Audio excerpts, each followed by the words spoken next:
It is 9:05 a.m. and we'll proceed to call the committee to consult with the director to order. Good morning and welcome to this meeting of the committee to consult with the director. This is our fourth meeting during the 2019-2020 interim. It is the first virtual meeting of the committee that we've held, and it is also the first meeting with our new director, Ms. Brenda Erdos. Welcome, Ms. Erdos. It feels kind of strange to say that since you've been an institution at the LCB for a very long time. Okay, with that, we'll ask the secretary to please take roll. Assemblywoman Benitez Thompson. Present. Speaker Frierson. Here. Assemblyman Levitt. Assemblywoman Monroe-Monrito. Here. Senator Yeager. Here. Senator Dennis. Senator Dennis. Present. Senator Keycapper. Here, thank you. Senator Rowdy. Here. Senator Woodhouse. Here. Chair Parks. Here. Thank you. Okay.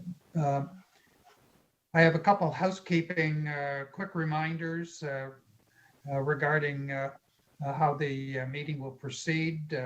I'd like to ask anyone who testifies to state and spell your name for the record before you testify.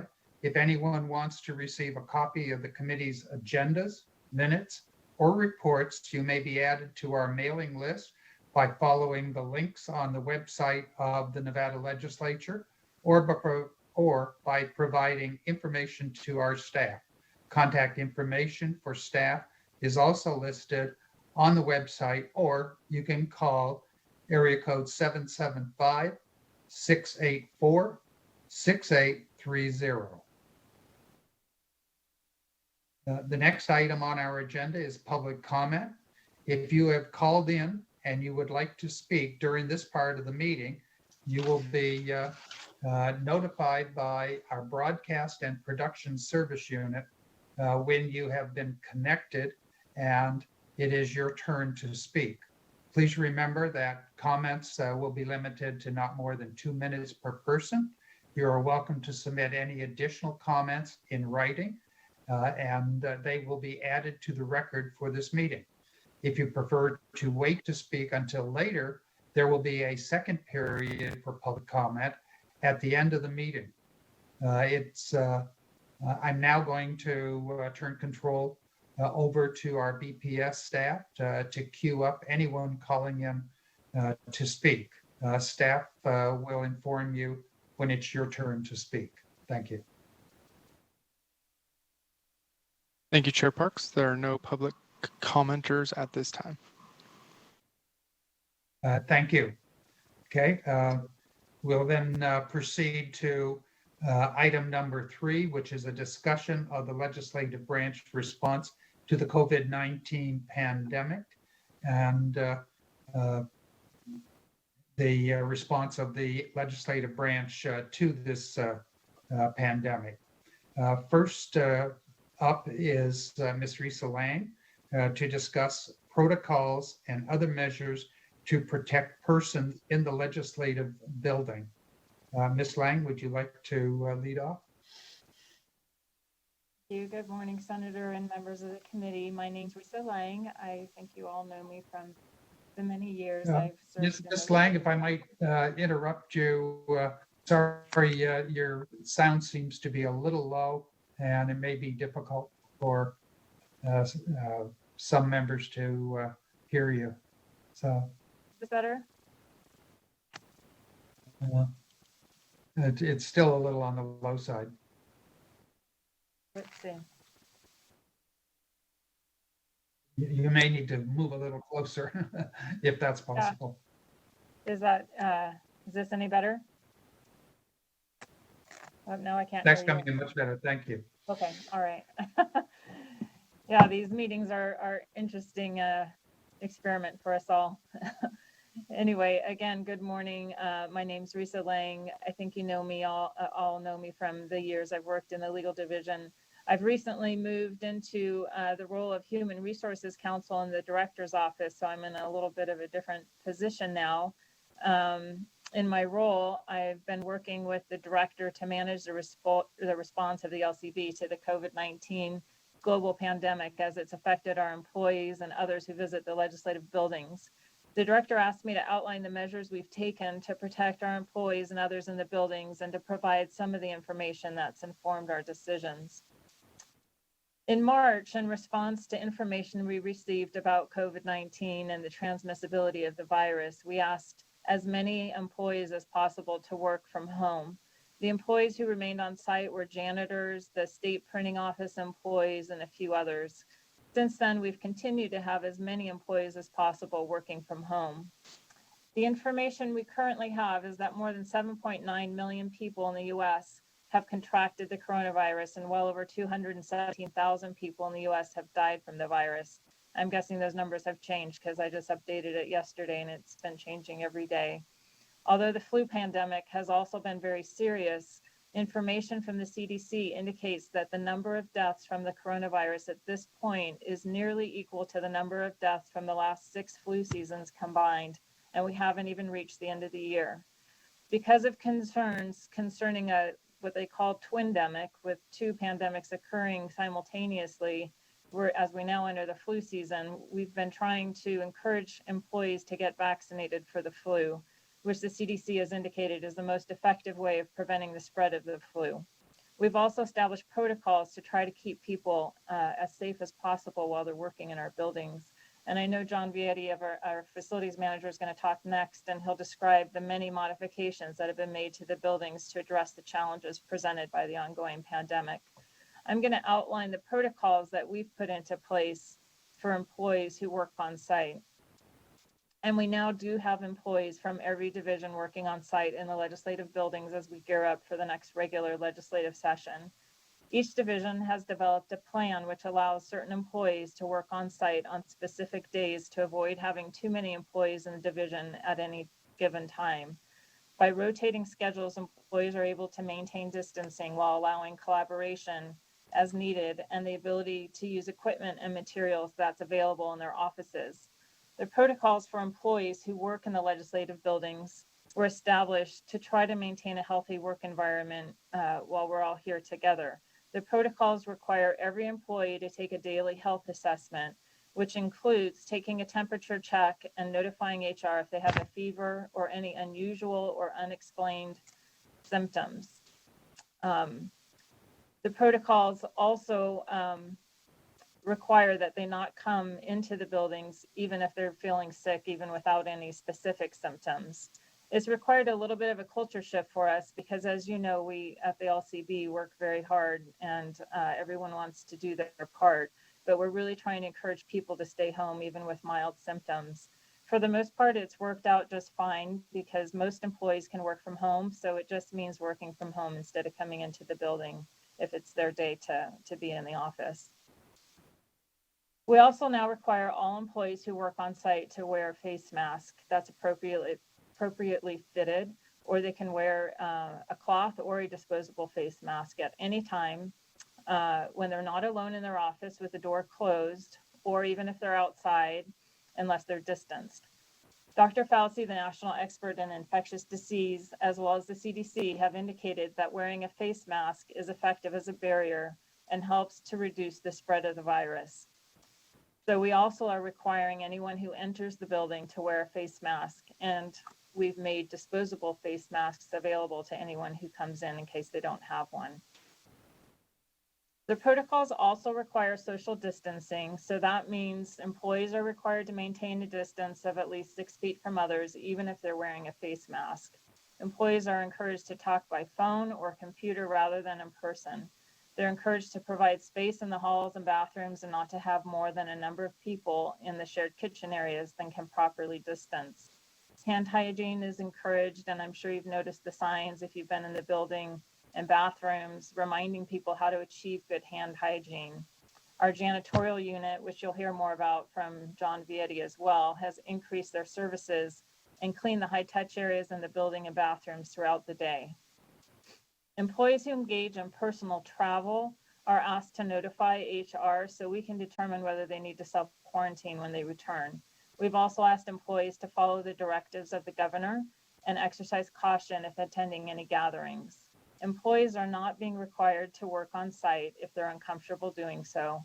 And the protocols ask any employee who's at higher risk of infection or vulnerable to work with us so we can make sure they feel comfortable and safe before returning to work in any of the buildings. Although the protocols have changed slightly, they are essentially the same as the protocols we had in place for employees during the 2 special sessions this past summer.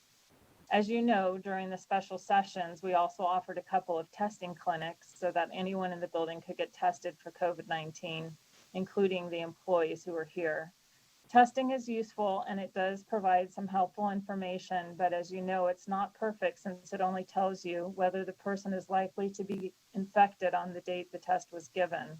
Therefore, we've not required ongoing testing of employees so far, but we do closely monitor and we're prepared to contact trace if anyone tests positive in the building or is in close contact with someone else who has tested positive.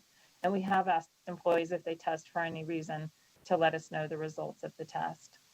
We have disposable face masks, as I indicated earlier, and hand sanitizer in the buildings available for any visitors. However, the buildings have been closed to the public since March. As we move forward and the virus continues to impact our business, we have to keep in mind the requirements of federal agencies that have responded to the pandemic and new provisions of law that address the pandemic situation.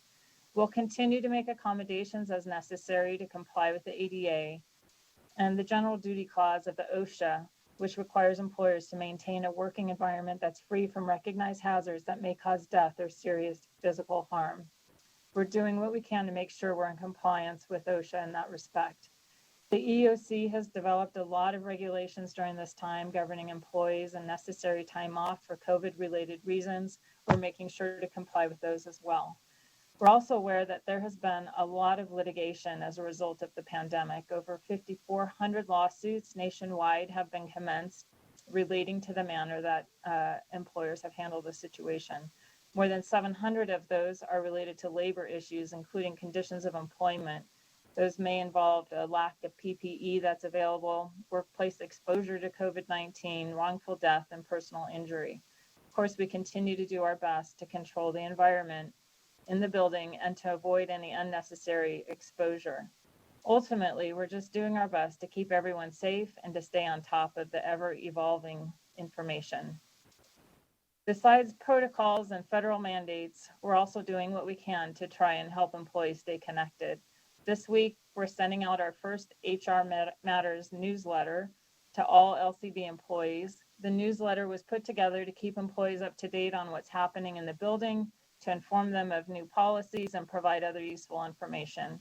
It also allows employees to connect by providing updates from different divisions about what they're doing, introducing new employees, as well as providing a format for employees to share news about what they've been up to and to make announcements. We're trying to have more communication with employees so that even if we're distanced, we can feel like a cohesive group. Thank you for allowing me to provide this update. That's all I have right now from Human Resources. Thank you, Ms. Lang. Do any committee members have questions or comments regarding this item on the agenda?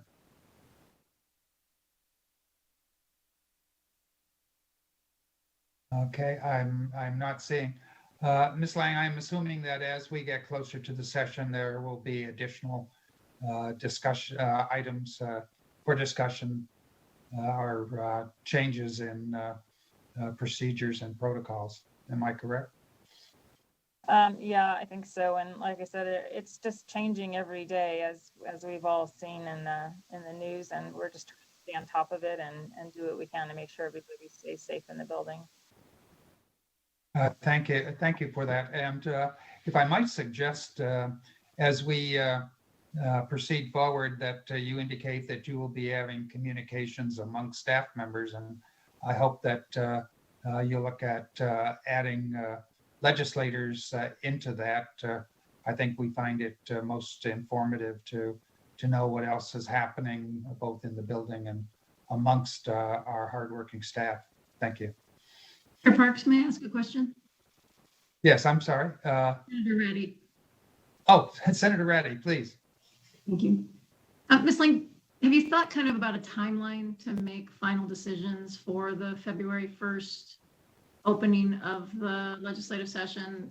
It's certainly the number one question I get asked by lots of folks about what we're going to do. And I tell everybody that it's fluid and we still have time to kind of watch the evolution of the virus and see where we are. But I do think there's probably a lead time for a level of certainty that both your team will have to have, but legislators and the public will have to have. So has there been any sort of thought about timeline for making the decision, even though we're not making those decisions yet? I don't know that we have a timeline at this point. I think it's, like I said, really difficult when everything's changing seemingly on a daily basis. But Brenda may have some comments about that as well, but I'm guessing we'll have to wait at least, until the end of the year to really make any firm choices about at least staff and how staff will, be able to provide services or the manner that we'll be providing services during the session. Mr. Chairman. Thank you. Senator Kiefer, please. Thank you, Mr. Chairman. To follow up on Senator Ratty's point, I'd be curious to have a little bit of a discussion about who's actually going to be making that decision about how we process the session. I would like to think that it would be this committee actually making a decision over how we open the building, access to it, things like that. Who's going to be who's charged with actually making that decision? Mr. Chairman, this is Brenda. I'm happy to answer that question. Ms. Erdos, please. Thank you.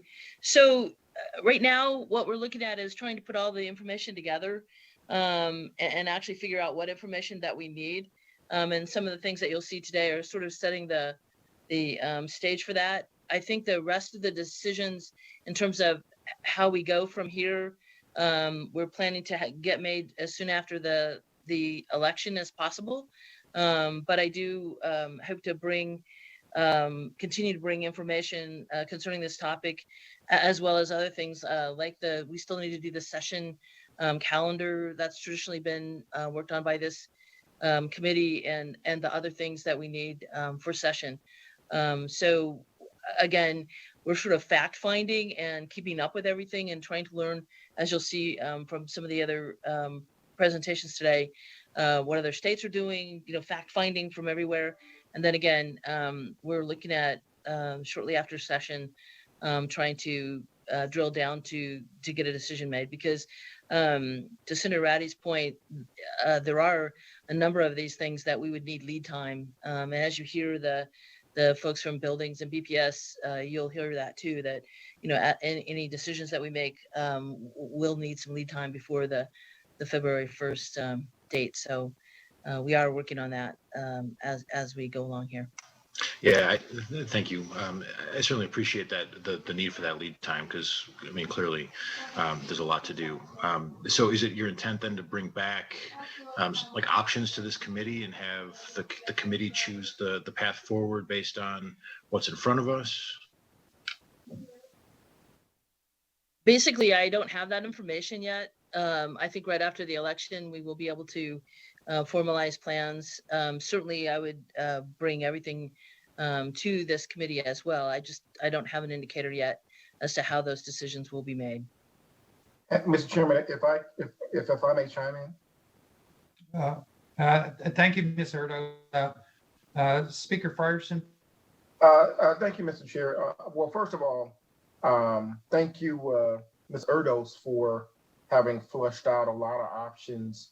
I likewise have been talking with leadership from other states about, option A, which is back to complete normal, which is not likely, option B, which is some kind of hybrid, and option C, which is ultra limited.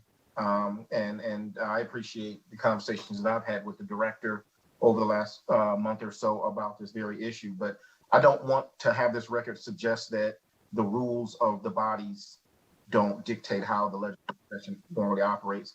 And I would suspect that the rules of both the Assembly and the Senate would continue to dictate, so it would be taken into consideration. But I just don't want there to be a record suggesting that an interim committee control what once session starts, because we have rules in place for that purpose that are separate. So to the extent that this committee is fleshing out information and having a conversation, I think it's great, but I didn't want the record to suggest something contradictory to our normal practice with respect to the standing rules.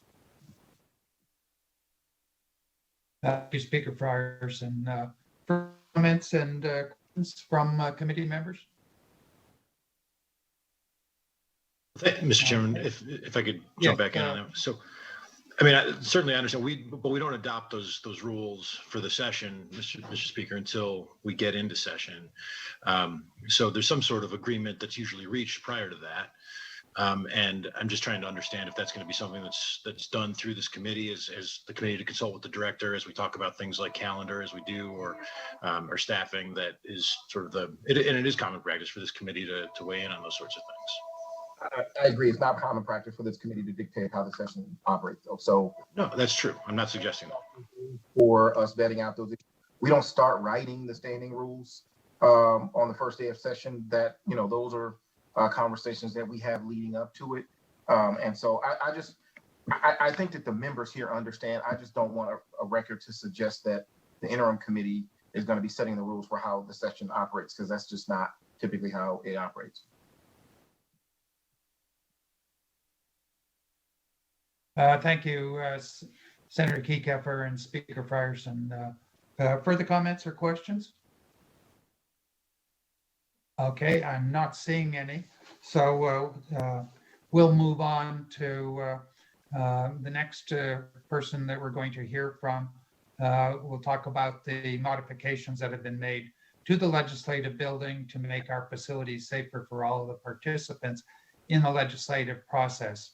Mr. John Vietti, the facility manager at the LCB, is going to fill us in on what he and his staff have been doing. Thank you, Mr. Chairman, and thank you, members of the committee, for giving me an opportunity to speak to you today. My name is John Vietti. I'm the facility manager here at the LCB. I'd like to update you on some of the precautionary measures that we've been taking in the building to help fight the COVID-19 pandemic. Of course, all the building occupants, their safety is our highest priority. Me and my staff, we've been keeping up to date on OSHA and CDC guidelines, trying to create that safe working environment. One of the main things that we've been trying to do is creating a good stock of supplies for the occupants of the building. We brought in a lot of sanitizing items and safety equipment, PPE, for the occupants to use. This includes sanitizing wipes, nitrile gloves, hand sanitizer, surgical masks, KN95 masks. And we make that available to any occupants in the building. We've also installed quite a few touch-free hand sanitizing units throughout the building now, which is very nice to have. We've increased our janitorial staff to include daytime staff. So we have continuous cleaning in the building throughout the day and night. We're trying to hit all the high touched areas and restrooms every 2 hours and make sure those areas are disinfected and sanitized to help keep the occupants safe. Janitorial, they made a lot of modifications to their cleaning routines, a lot more disinfecting, updating their chemicals to EPA approved products. We've also purchased 4 electrostatic sprayers. Those have been very helpful for us. They put a positive charge onto the disinfectants and they grab much more aggressively and they get into like every nook and cranny to help disinfect these surfaces. Also, we're applying antimicrobial coatings to all the high-touch surfaces as well. The antimicrobial coating, it's good for up to 90 days, and we're reapplying that every 30 days. Depending on your cleaning routine, you may need to reapply it more quickly, and that's why we have been doing it every 30 days. Some of the modifications that we've made to the building, you'll notice that all restrooms have touch-free fixtures now. The faucets are touch-free, the paper towel dispensers, the urinals, the toilets. Even a lot of the doors now have automatic door operators, and we put a wave sensor in order to open the door. So you just wave your hand in front of the box that's in front of the door, and the door will open for you. If the restroom doesn't have that, we've installed a foot pull. So you can just put your foot down onto the pole and open the door with your foot. We've replaced all the HVAC filters in all of our buildings. We've upgraded to MERV 13. MERV 13 filters out 98% of particulates down to 0.3 microns. To give you an idea how big that is, an average droplet from a cough is 450 microns. So 0.3 microns is very small.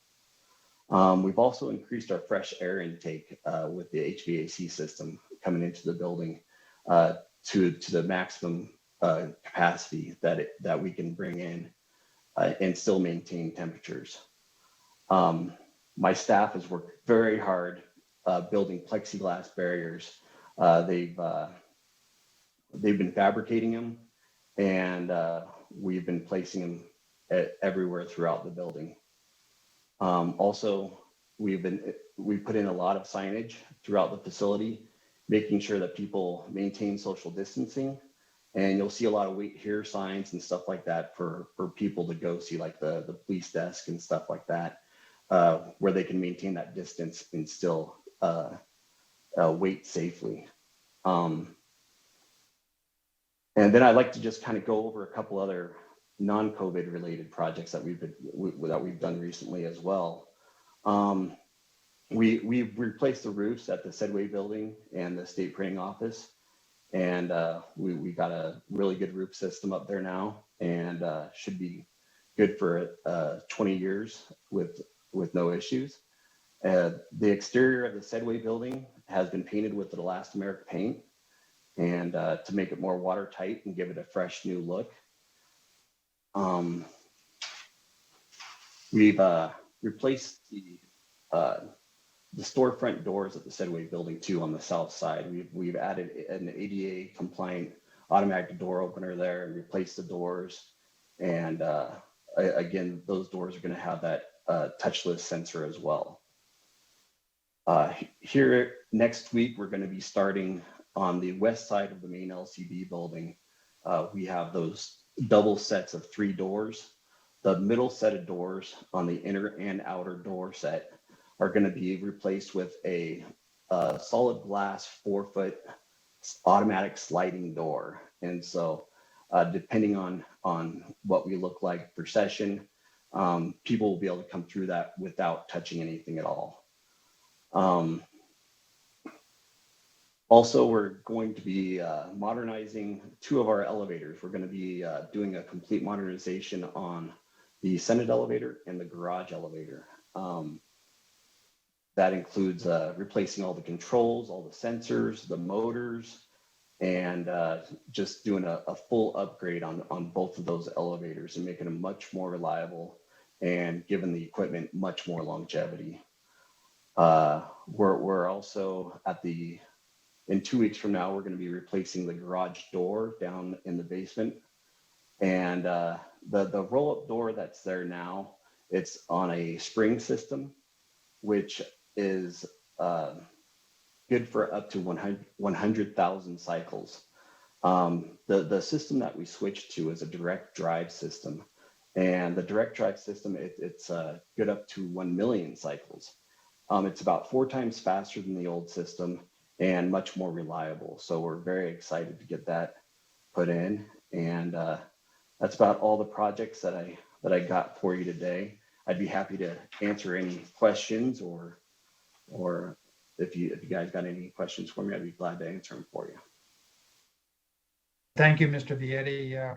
Do any of the committee members have questions or comments regarding this item?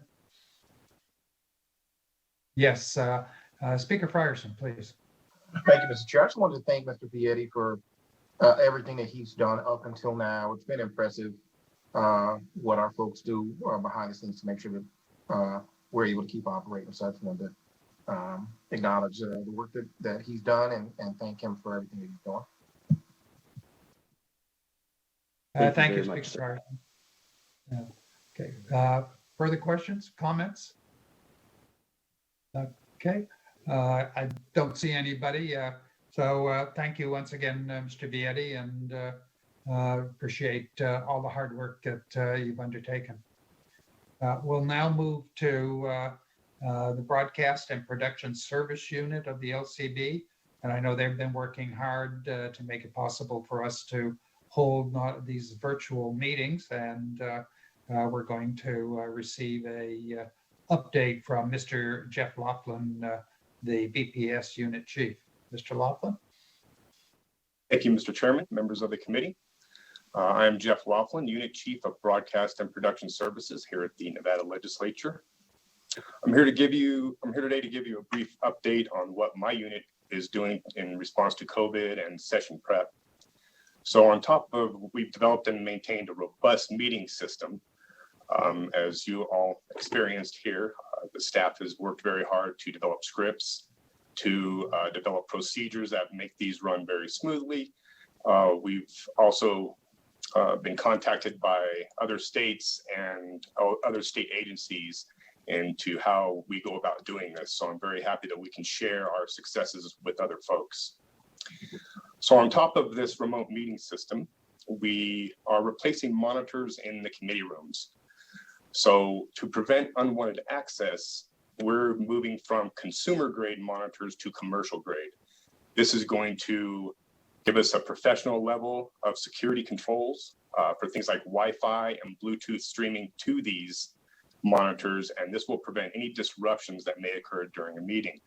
We've all heard news stories and seen articles on people streaming things that are not appropriate to the legislative process onto monitors, and we want to prevent that. So these new commercial grade monitors will allow us to completely turn off these settings versus just kind of hiding them like a consumer grade. And we're also future-proofing ourselves a little bit with because they're compatible with our Crestron infrastructure. So we have Crestron touchscreens in the control room. So these monitors can be accessed through our private network, and they will provide additional future functionality with our infrastructure. We're also moving to larger monitors in the committee rooms, and this is a response to legislator and staff concerns about visibility of these remote participants. So the monitors that are over the audience that legislators and staff will look at, we're going from 40-inch to 65-inch, except in rooms 1214 and room 4100. Those have already been, those are already larger monitors. So behind the dais in the wood paneling, we're going from 40-inch to 43-inch. They're a little bit bigger. It doesn't seem like much, but we're limited by the room and beam infrastructure that sits behind that wall. So we are limited in that. And we should have 3 rooms done by next week, and we're moving forward with replacing all those in all the rooms. We are also going through projector and screen replacement. So projectors and screens, they are not conducive to seeing numbers clearly. The bulbs fade over time, they can go out. So we are moving to 85-inch monitors in every room to replace the screens, and they'll go in the exact same places the screens have always gone. They'll be brighter, they'll be more reliable, you'll be able to see numbers, and you'll be able to see things more clearly. The off-axis viewing is much better on these monitors. It's going to save on projector bulbs and staff time in setting these things up. So that's all I have for the projector and screen replacement. So I'd like to give you a brief update on our broadcast assistant session hires. So as you know, we are hiring quite a number of broadcast assistants to help us with this remote meeting situation that we're in. We are posted at UNR, UNLV, WNC, Nevada State College, and also on our website is where the job announcement is posted. Also, we have an internship here in broadcast and production services. So qualified students are able to earn internship credits where it's applicable for them.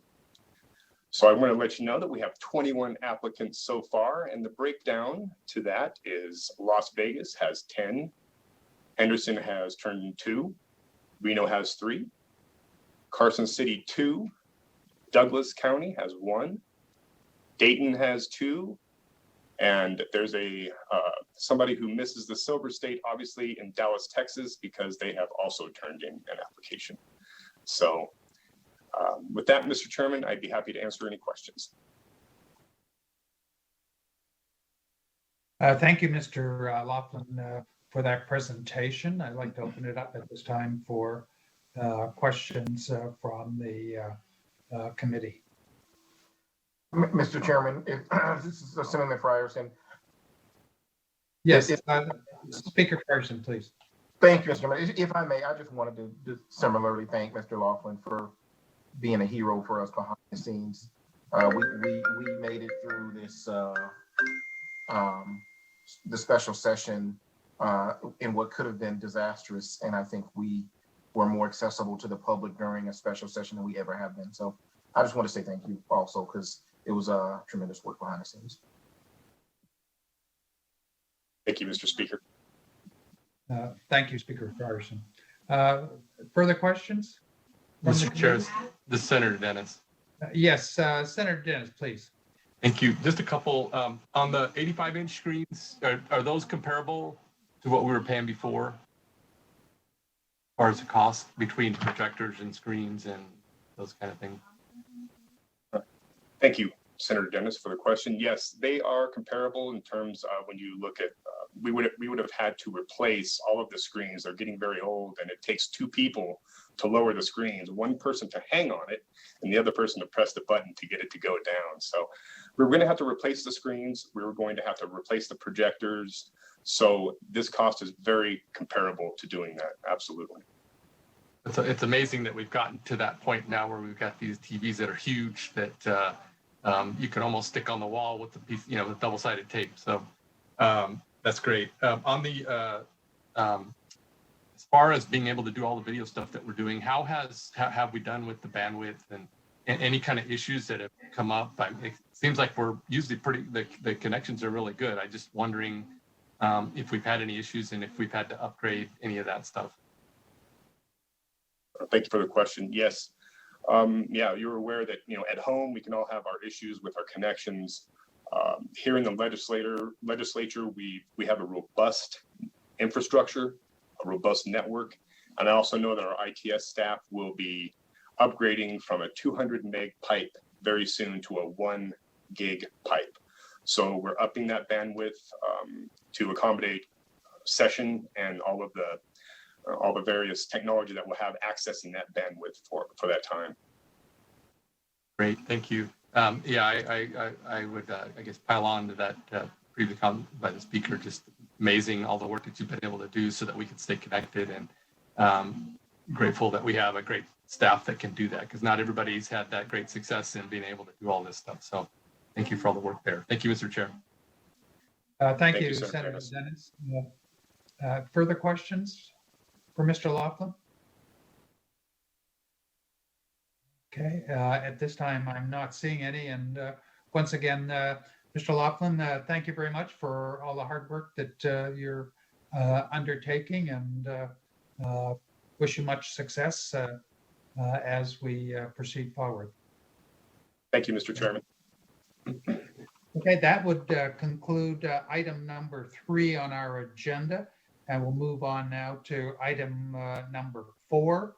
And that is an overview of the legislative operations and protocols developed in other states in response to the COVID-19 global pandemic. Next, we're going to hear from LCB's Elite Research Division, who will provide an overview of the legislative operations and protocols that have been developed in other states in response to the pandemic. Mr. Stewart, would you like to lead off? Thank you, Mr. Chair. This is Michael Stewart for the record. Can you all hear me okay? Great. I'm pleased to be joined today. Yes, Also, we hear you, but yeah, I guess we could benefit a little more if you were a little louder. So, okay, I will you. try to talk louder. You let me know if I need to beef up the volume a little bit. So I am pleased to be joined today also with Marcela Lyons, our Deputy Research Director, and also Jennifer Rudy, our Chief Principal Policy Analyst here in the Research Division. The Research Division was tasked with reviewing other state practices, as you mentioned, Mr. Chair, and these included which states had either regular or special sessions since March of 2020. And on that question, and as you'll find out today in the presentation, I would note that many states were indeed immersed in their regular sessions when the pandemic hit in March. So, and some of them actually had to take a break for a few weeks up to a few months and then reconvene. We were also tasked with looking at public access and how this was handled in general. Was access limited? Were there health questionnaires given to folks entering chambers or Capitol buildings, temperature checks, et cetera? We also reviewed legislator participation and what did that look like? Was it in person, hybrid, remote, that sort of thing? And then what did the governing provisions say, particularly about their state constitutions, about where sessions specifically should be held? And then also were written rules adopted, or were there more sort of guidelines by the staffing agency? And then also were face masks required, and how was social distancing maintained? Were those efforts successful? How was that enforced? And also along those lines, was COVID testing required for legislators or staff? And if so, when? And relating to that point, what were the protocols to report positive results? And then finally, how movement was controlled into the buildings in other states, such as the hallways, elevators, and stairwells, and that sort of thing. Fortunately, in Nevada, obviously, we've had some experience with the 2 recent special sessions. So a lot of what you'll see today is things that Nevada did sort of successfully implement during the special sessions. But the purpose of our presentation today is to give you some ideas and suggestions and perhaps some best practices to consider as we get closer to the legislative session. And so with that, I will, first of all, I'm going to attempt to share my screen and hope you all can still hear me okay.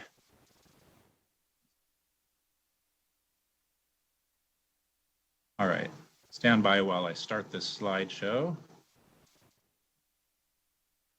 Okay, so we're gonna, can you still hear me okay? Okay. Yes, we can hear you. Okay, great. Thank you, Mr. Chair. So moving to our presentation, I'm going to start off with sort of looking at some special session or some session matters in other states. We kind of cast a wide net off and on through our research and noted that 22 states convened a special session during the pandemic, and 22 additional states held portions of their regular sessions at some point during the same period. And in fact, only 3 states held no regular or special sessions in 2020. And 3 states adjourned their regular sessions just prior to March of 2020. So they did not subsequently hold a special session after that. So as you can see, most states did have some level of session activity since mid-March. Now, among our 11 Western states, our neighboring states, only the state of Montana had a regular or has not had a regular or special session since the COVID-19 epidemic reached its beginning peaks, I guess, in March of 2020. As I mentioned, we also looked at in-person public access. So in most of our neighboring states, in-person access to the legislative buildings was really limited to the members of the public. So there were some limitations there. And overwhelmingly, access to legislative buildings and Capitol grounds was limited to legislators and certain legislative staff, much like what we saw with our 2 special sessions earlier this summer. Now, although closed to the public, Alaska and Utah made some exceptions for credentialed members of the media. And as you know, the state of Nevada also authorized access to certain members of the media as well during our special sessions. Now, Arizona, Colorado, and Idaho were the only Western states that allowed for in-person public access to the legislature. And so looking at those states in particular, in Arizona, public access was limited to maintain social distancing. In addition, masks and temperature checks before entry to the building was required. Looking at Colorado, public seating was limited to the gallery areas only. And there was no limit to the number of public participants permitted in the building, provided that social distancing was maintained. Members of the public were subject to temperature checks, but completing a medical screening questionnaire was voluntary. And those who were screened with that medical questionnaire were issued a wristband. However, those who refused to participate in health screenings were not prevented from accessing the building. And finally, in Colorado, face masks were required for all members of the public. And then finally, in the state of Idaho, members of the public had unlimited access to the building. However, seating and access were reduced in most committee rooms, and signs encouraged the public to wear masks. However, there was no enforced requirement to do so.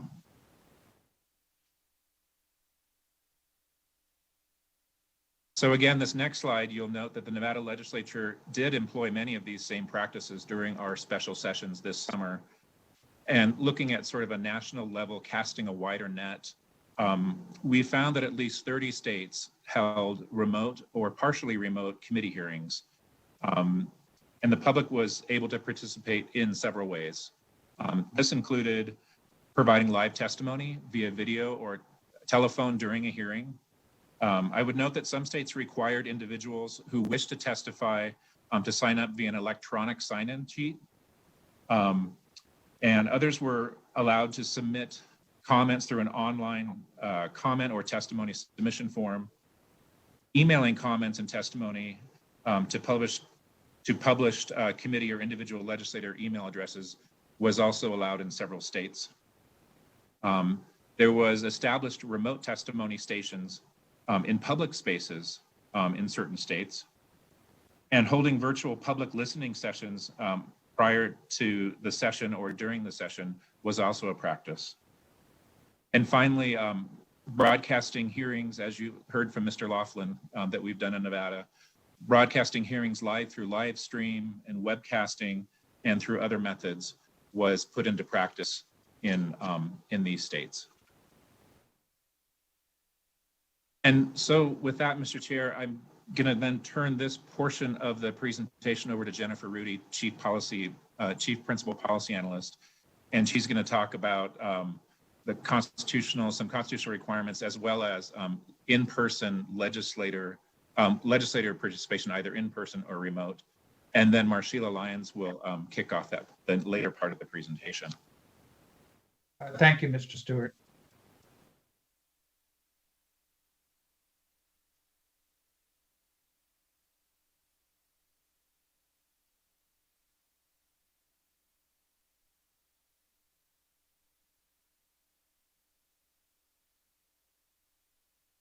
I think we're going to, I do not hear Jennifer at this point.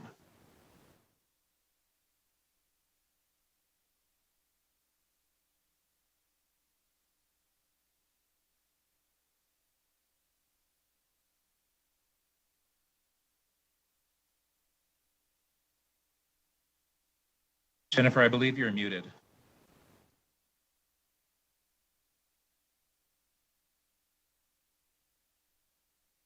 Well, perfect. This is Jennifer Rudy, Chief Principal Policy Analyst with the Research Division. So that was the simplest thing that I forgot to do. Thank you for letting me talk about the constitutional requirements today. Some states' constitutions include requirements regarding where a legislative session must be held. Among Western states, Alaska, Arizona, and Montana do not appear to have any requirements regarding where sessions must be held.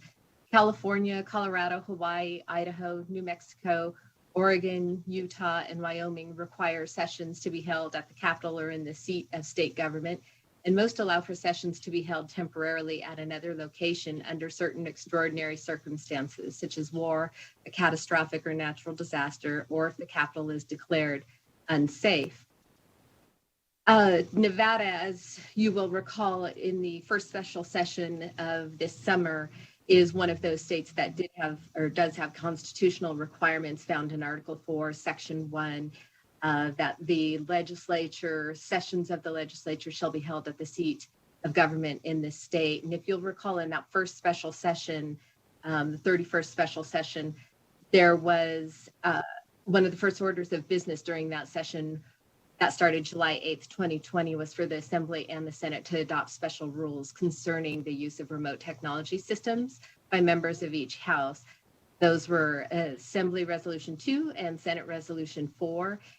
Because of the extraordinary danger, risk, harm, injury, and peril posed by the COVID-19 pandemic was one of the lines from those resolutions. And within those resolutions is great detail related to the authority to adopt special rules drafted by your legal division. The legislators in Western states, on the next slide, legislators in-person or remote participation. In Western states, in-person participation was required in Alaska and Idaho. Remote participation was permitted in Hawaii, Montana, Oregon, and Utah. Under certain circumstances, remote participation was permitted in Arizona, California, Colorado, and New Mexico. I was kind of curious how the sessions in Alaska and Idaho turned out, so I looked into those a little more. The Alaska legislature is the smallest bicameral state legislature in the United States, with a total of 60 legislators, so actually not that much smaller than Nevada. Alaska was in regular session from January 21st through May 20th of this year. So they basically had to finish one last week of the regular session under these conditions. I couldn't find any news reports of any kind of chaos or anything with the Alaska session. So I'm guessing that they went fairly smoothly. Many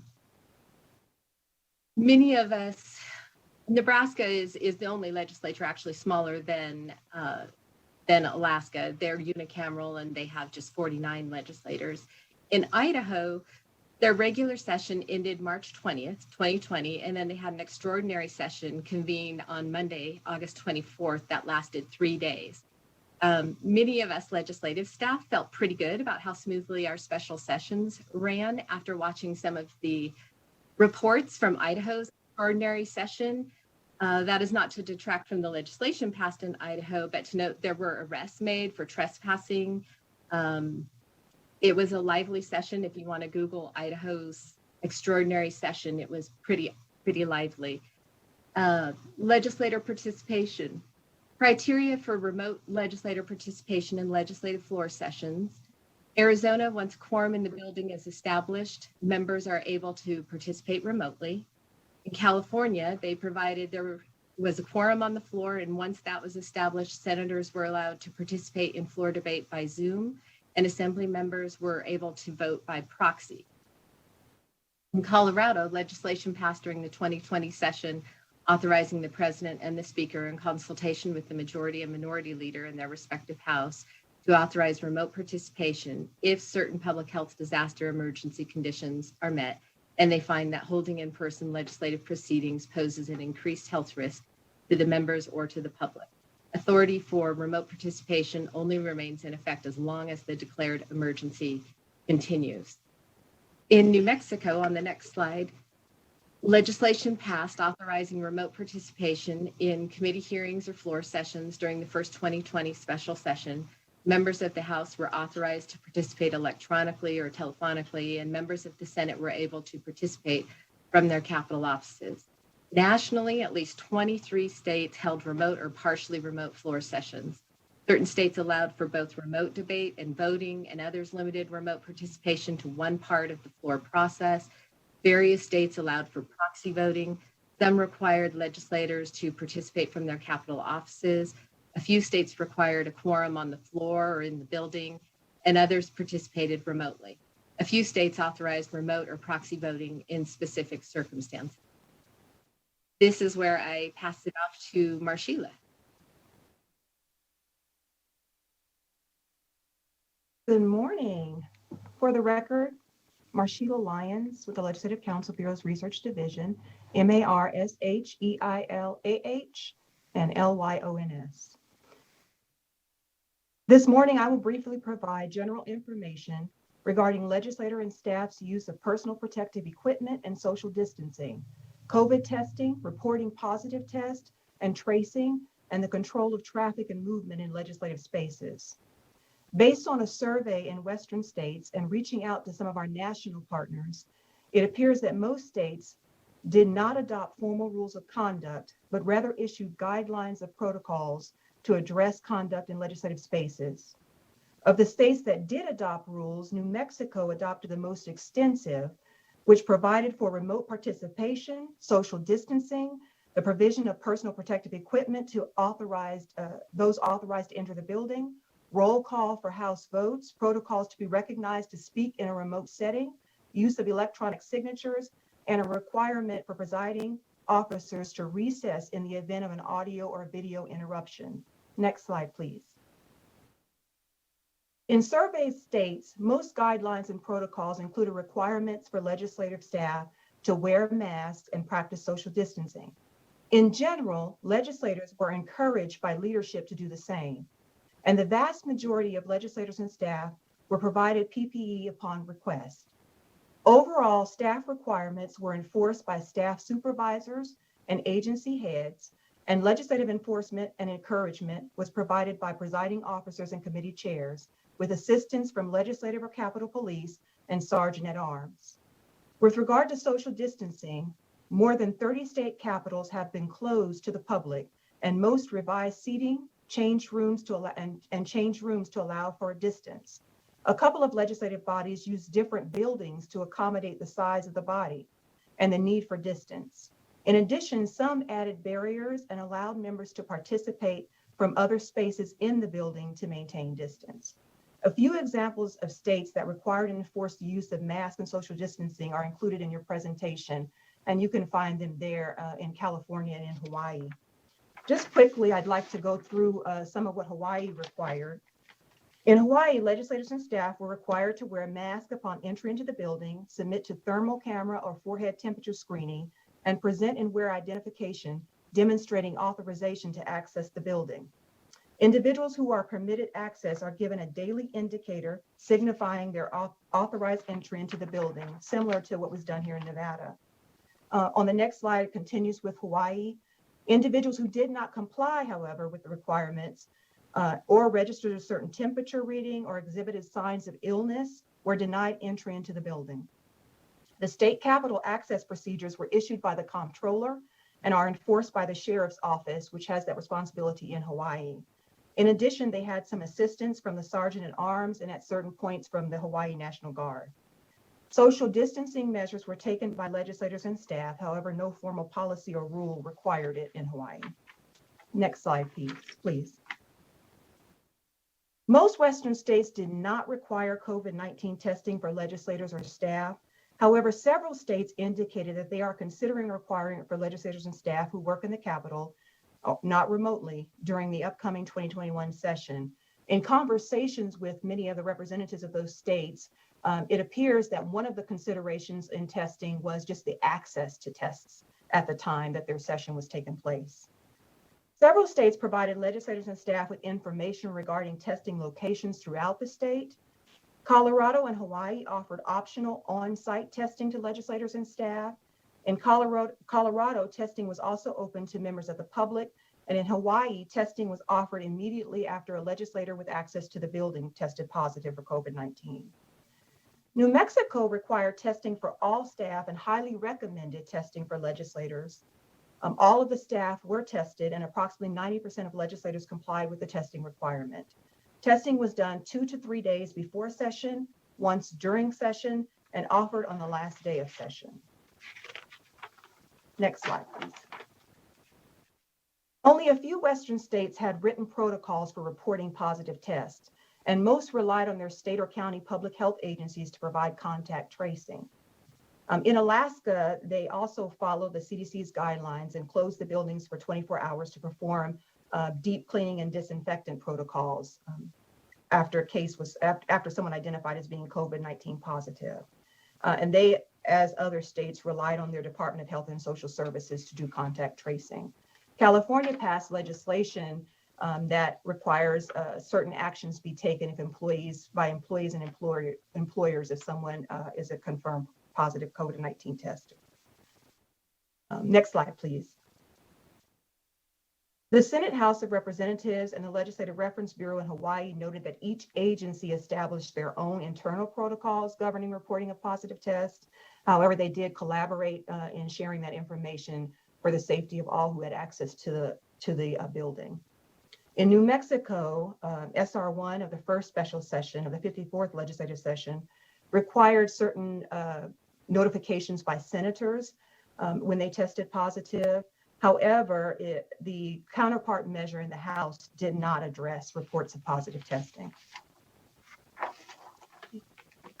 And finally, just on movement in the building, you've already heard from Mr. Vietti and regarding some things that have been done in Nevada, and we did similar things were found across the states in regard to the building itself.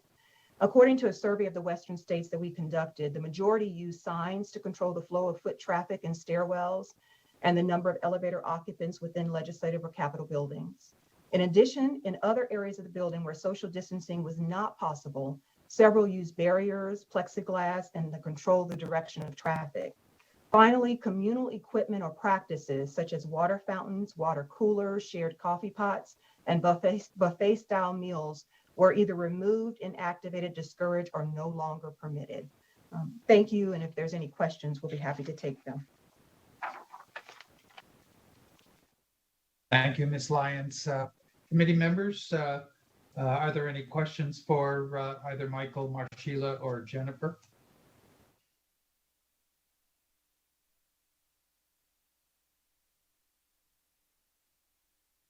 Okay, I'm not hearing it. That was certainly a lot of information for us to look at and to consider as we go forward. Chair, I did have. Oh, yes. Assemblywoman Benitez Thompson, please. Thank you so much. So I thought the PowerPoint was really helpful in looking at what other legislatures had done, and while there was quite a different, ways different bodies approached it, it seemed like Nevada wasn't that far removed from trends, regardless of leadership in houses or regardless of kind of party in leadership. It seems to be that most states took a lot of similar measures. Did you see any?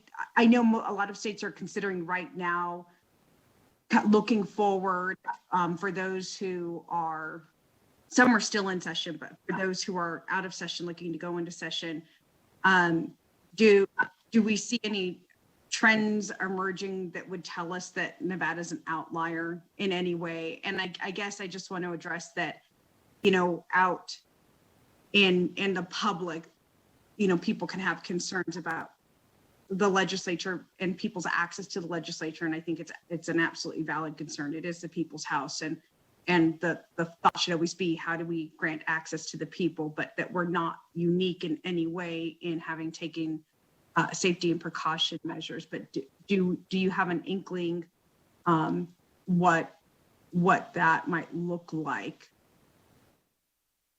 We reached out to, this is Marshila Lyons for the record.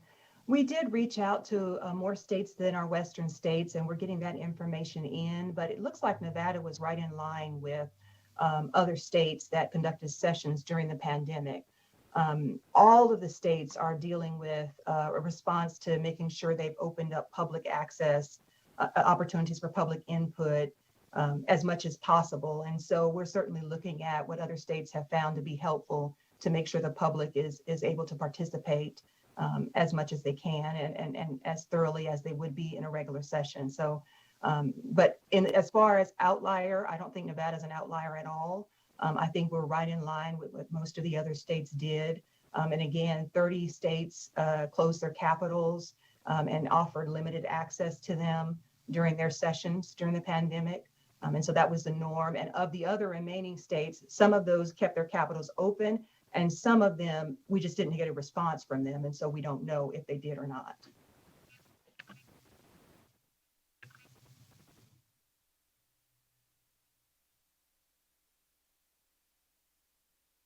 Thank you, Ms. Lyons.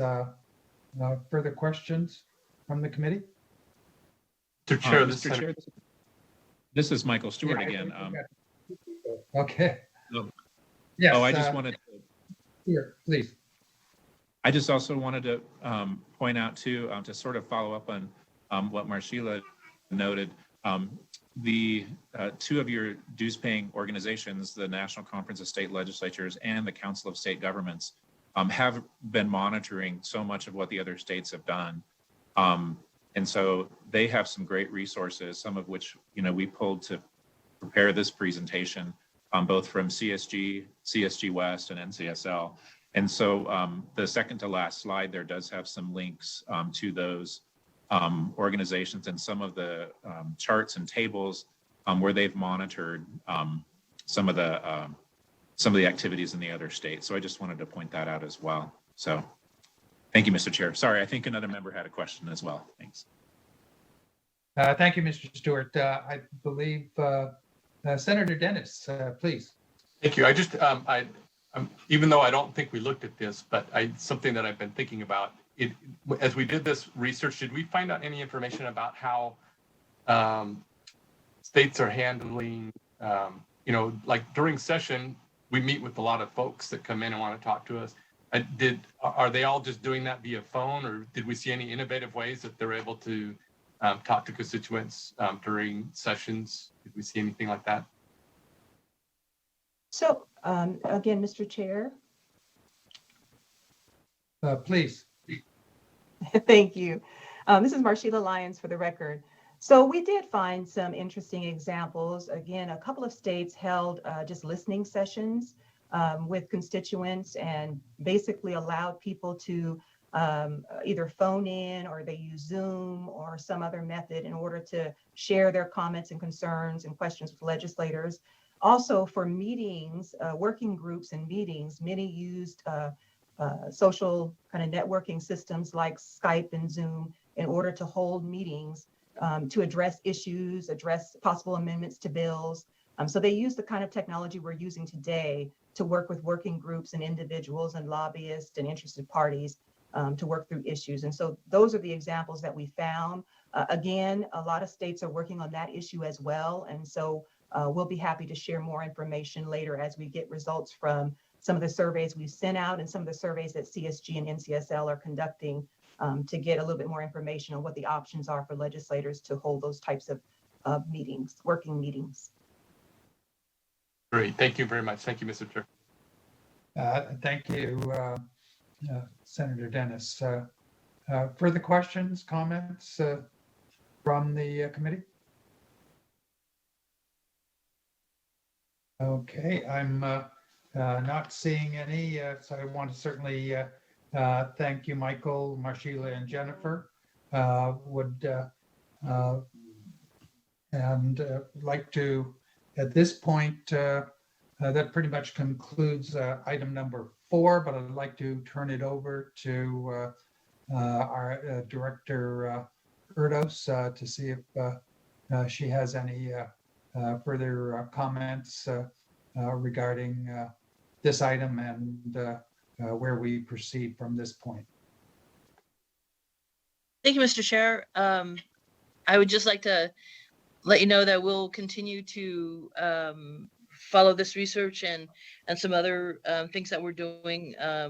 Most of the staff in the Legislative Council Bureau have contacts in other states and other places, other legislatures, and so we're trying to tie into all of those things, and also looking commercially at what other options are available to us. So we'll be continuing to reach out and to develop as many ideas as we can.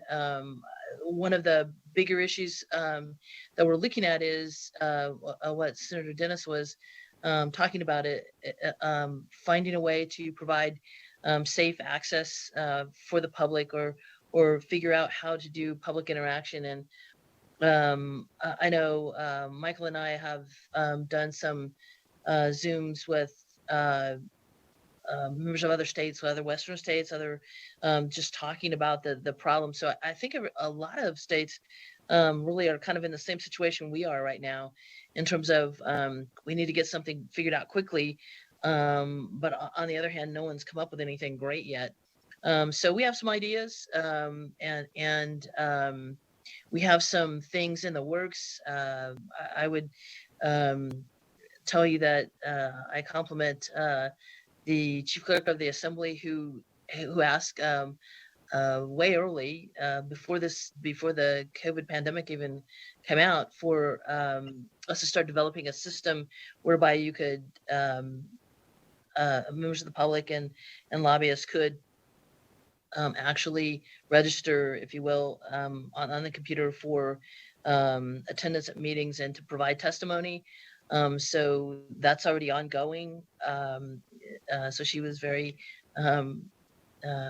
omnipotent there in figuring out things that we could use here. So that's something we are working on, as well as looking for other both technological ideas and physically possible things that we can do.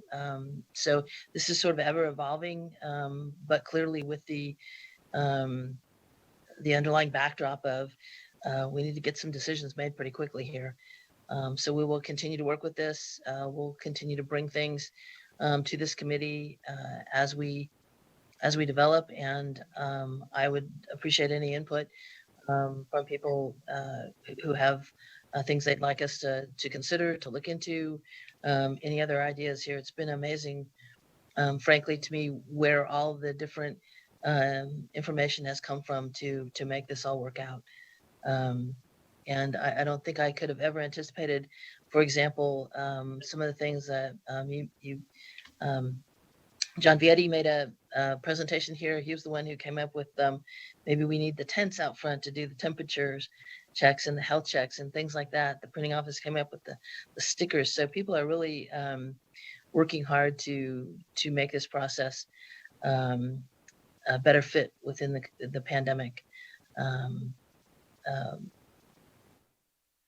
scene here. So again, please know that we are working on everything here a lot, and in addition to getting ready for the session. So it's an interesting time for us. And again, we would appreciate any input that you have.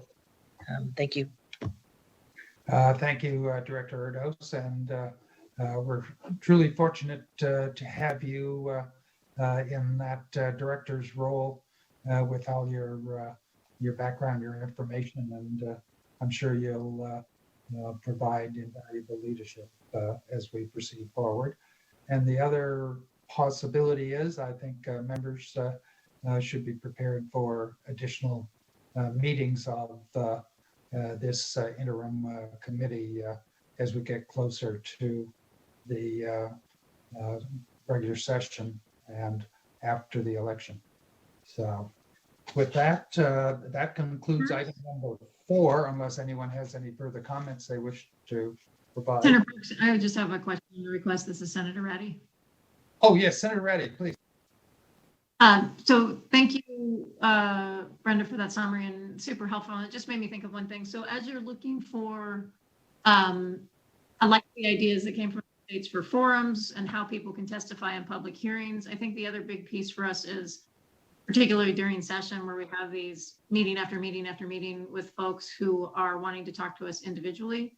And so I'm just hoping that one of the things that you're thinking about, no solution today, but one of the things that you're thinking about is how perhaps working with our legislative assistants, there can be technology to organize those video chats that are not public hearings or not public testimony, but are advocacy opportunities for folks who want to talk to us about, a specific bill that's coming up or whatever that might look like. We have during a normal session, we have the wonderful things for like when it's a specific theme of a specific day, and those folks, have an opportunity to come and talk to us. Like, I just want to make sure we're not just thinking about the formal spaces, but also the informal spaces where people are talking to us and how that interacts with our staff, and hopefully that we're not all having to go to bother the technology team to set up all those little 15-minute meetings. So just putting that on the radar is hopefully something that we can also be thinking about. Thank you. I appreciate that. Thank you, Senator Reddy. Any other further comments or questions? Okay, not seeing any. That'll conclude item number 4, and we'll proceed to item number 5. Here we offer the second opportunity for public comment. If there is anyone wishing to provide comment, please call the number that is indicated on the agenda, and you'll be informed by the staff of our broadcast and production service unit when you have been connected and it is your turn to speak.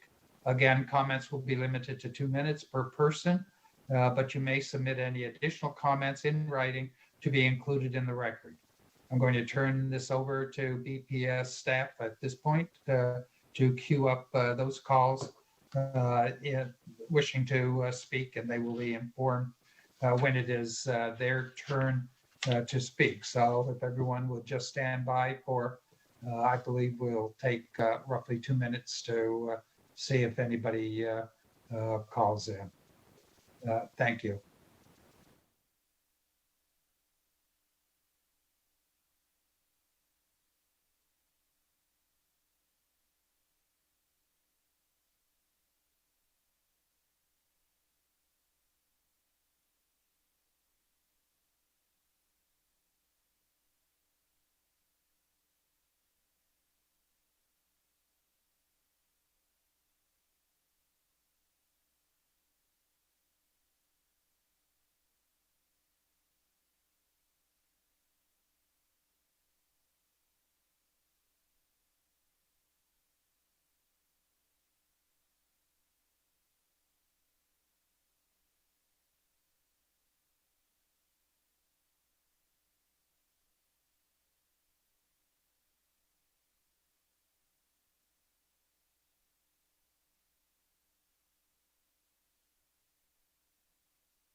Thank you, Chair Parks. The public comment line is open and working, but we have no callers at this time.